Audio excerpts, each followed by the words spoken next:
అందరికీ నమస్కారం. మనం కూటమి ప్రభుత్వం ఏర్పడి 100 రోజులు పూర్తయింది. ఈ 100 రోజులు పూర్తయిన సందర్భంగా ఇది మంచి ప్రభుత్వం అని చెప్పేసి ఒక కార్యక్రమం కూడా రాష్ట్ర వ్యాప్తంగా అన్ని నియోజకవర్గాల్లో అన్ని నాయకులు కూడా చాలా ఆనందంగా, నాయకులు, ప్రజలు అందరూ కలిసి చాలా ఆనందంగా దీన్ని సెలబ్రేట్ చేసుకున్నారు. ఈ 100 రోజుల్లో ఏం సాధించామనేది ప్రజలందరికీ తెలుసు. చంద్రబాబు నాయుడు గారు మెగా డిఎస్సి అయితేనేమి, మరియు ల్యాండ్ టైటిలింగ్ యాక్ట్ ని రద్దు చేయడం అయితేనేమి, మరియు విజయవాడలో అనేక మంది అలా వరదల్లో ఉంటే వాళ్ళందరూ సహాయ సహకారాలు అందించడం అంటే ఏమి, మరియు అనేక మందికి అవ్వాతాతలకి పెన్షన్లు పెంచడం అయితేనేమి, దివ్యాంగులకు పెన్షన్లు పెంచడం అయితేనేమి, అన్ని రకాలుగా రైతులకు కూడా అనేక రకాలుగా తోడ్పాటుగా ఉన్నారు చంద్రబాబు నాయుడు గారు. మరి మన కళ్యాణదుర్గంలో 100 రోజుల్లో సురేంద్రబాబు సార్ గారు కూడా అనేక మంచి కార్యక్రమాలు కూడా చేశారు.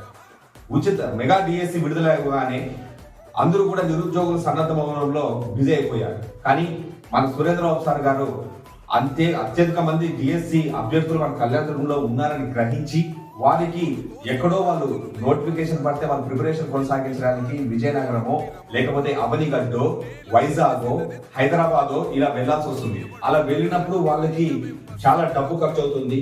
అక్కడ మనకి నిరుపేద యువత చాలా మంది ఉన్నారు. వాళ్ళందరికీ తోడుగా నిలబడాలని చెప్పేసి అత్యధికమైన అంటే హైలీ క్వాలిఫైడ్ ఫ్యాకల్టీస్ ని పిలుచుకొని వచ్చి కళ్యాణదుర్గంలోనే ఉచిత డిఎస్సి శిక్షణ తీసుకొని వచ్చి కళ్యాణదుర్గం చరిత్రలోనే ఇంతవరకు కూడా యువతని ఎవరు కూడా పట్టించుకోలేదు. ఏ ఎమ్మెల్యే పట్టించుకోలేదు, మంత్రులు పట్టించుకోలేదు, ఎవరు పట్టించుకోలేదు. కనీసం యువత ఉన్నారన్న అవగాహన కూడా వాళ్ళకి లేదు.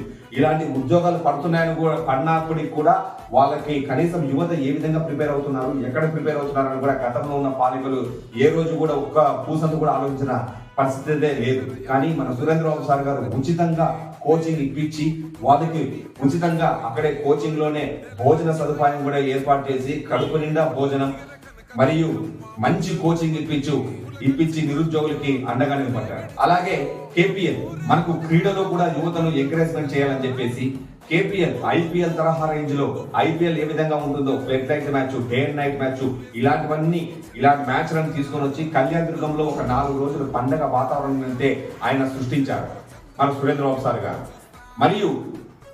మరి అనేక మందికి కూడా యువతకు స్వయం ఉపాధి సెల్ఫ్ ఎంప్లాయ్మెంట్ కోసం ఆయన ఉచితంగా బ్యూటిషియన్ కోర్స్ అయితేనేమి, మరియు ఉచిత టైలరింగ్ కోర్స్ అయితేనేమి, ఉచిత డ్రైవింగ్ కోర్స్ అయితేనేమి, ఉచిత కంప్యూటర్ శిక్షణ అయితేనేమి, వీటన్నిటిని కూడా ఆయన ఉచితంగా అంటే యువత ఎక్కడో పని చేసుకోకుండా వాళ్ళకు వాళ్ళే ఉపాధి కల్పించుకునేలా, వాళ్ళకు వాళ్ళే ఎంప్లాయ్మెంట్ ఇప్పించుకునే విధంగా నెలకు కాస్త కూర్చో సంపాదించేయాలి అనే ఒక సదుద్దేశంతో ఈ ఉచిత సెల్ఫ్ ఎంప్లాయ్మెంట్ ప్రోగ్రామ్ కూడా చేశారు. ఎందుకంటే ప్రతి ఒక్కరు కూడా డిగ్రీలు చదివింటారు, కానీ యువత వాళ్ళ ఇంట్లో తల్లిదండ్రులు ఉంటే వాళ్ళు చేయలేరు. కానీ వాళ్ళకు ఒక సెల్ఫ్ ఎంప్లాయ్మెంట్ అనేది ఉంటే వాళ్ళు నెలకు ఎంతో సంపాదించుకొని వాళ్ళు బాగుపడతారని చెప్పేసి ఒక గొప్ప ఆలోచనతో మన సురేంద్రబాబు సార్ గారు ఉచితంగా సెల్ఫ్ ఎంప్లాయ్మెంట్ ప్రోగ్రామ్ అయితే చేశారు. మరియు అనేక మంది విజయవాడలో వరద బాధితులు అనేక మంది ఇబ్బందులు పడుతుంటే వాళ్ళను దృష్టిలో పెట్టుకొని మానవతా దృక్పథంతో వాళ్ళకు సహాయం చేయాలని చెప్పేసి కళ్యాణదుర్గంలో నిత్యావసర సరుకుల సేకరణను తీసుకొని మరి ఆయన సొంత డబ్బుతోనో కూరగాయలు తీసుకొని వచ్చి అక్కడ ఉన్న వాళ్ళని డిస్ట్రిబ్యూట్ చేసి మానవతా దృక్పథాన్ని ఆయన చాటుకున్నారు. కళ్యాణదుర్గం నియోజకవర్గ ప్రజలు కూడా ఆ వరద బాధితులకు సహాయం చేసే విధంగా ఆయన ఈ కార్యక్రమాన్ని చేశారు. మరి అనేక మందికి ఆదుకుంటున్నారు. రోడ్లు కూడా అనేక మందికి కూడా ఇక్కడ రోడ్లు ప్రధానంగా ఇబ్బందులు ఉంటే ఆ రోడ్లు కూడా ఆయన శాంక్షన్ చేయించే విధంగా అనేక మంది ఆఫీసర్లతో, మంత్రులతో తిరుగుతూ ఉన్నారు, చేస్తూ ఉన్నారు.